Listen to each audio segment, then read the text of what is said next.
বাংলাদেশ থেকে পাট ও ঔষধ সামগ্রী আমদানি করতে চায় পাকিস্তান। সোমবার যৌথ অর্থনৈতিক কাউন্সিলের নবম বৈঠক শেষে এমন কথা বলেন দেশটির সফররত মন্ত্রী আলী পারভেজ।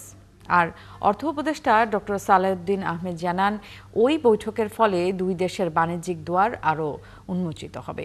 সুফিয়ান ফারাবি জানাচ্ছেন বিস্তারিত। 4 গুণ শক্তিশালী এনজাইম ও অধিক ফেনা সমৃদ্ধ অরিক সিলভার ওয়াশ মাত্র 70 টাকায়। বাংলাদেশ ও পাকিস্তানের যৌথ ইকোনমিক কাউন্সিলের বৈঠকে যোগ দেন পাকিস্তানের কেন্দ্রীয় সরকারের পেট্রোলিয়াম মন্ত্রী আলী পারভেজ মালিক। বাংলাদেশের পক্ষে বৈঠকে নেতৃত্ব দেন অর্থ উপদেষ্টা Saleh Uddin Ahmed.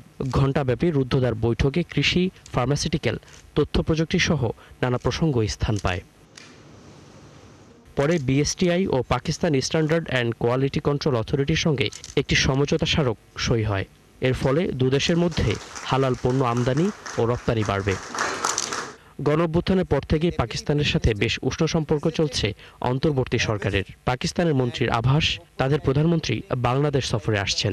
The senior leadership has been meeting at the highest level at multilateral forums.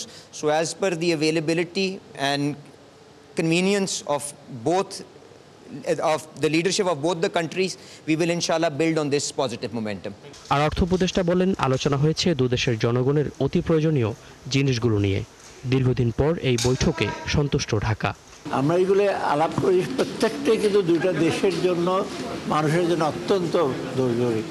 আমরা কৃষি, ট্রেড, কমার্স, আইটি, তারপরে আপনার এগ্রিকালচার, কৃষি, দ্যাট ইজ এগ্রিকালচার, ফুড, প্রত্যেকটা আইটেম নিয়ে আলোচনা করেছি এবং মোটামুটি যেগুলো আমরা এগ্রি করেছি সবগুলো কিন্তু দুইটা দেশের জন্য, দুটি দেশের মানুষের জন্য উপকার হবে। তবে শুধু পাকিস্তান নয়, এই অঞ্চলের সবগুলো দেশের সঙ্গে চমৎকার অর্থনৈতিক সম্পর্ক চায় বাংলাদেশ।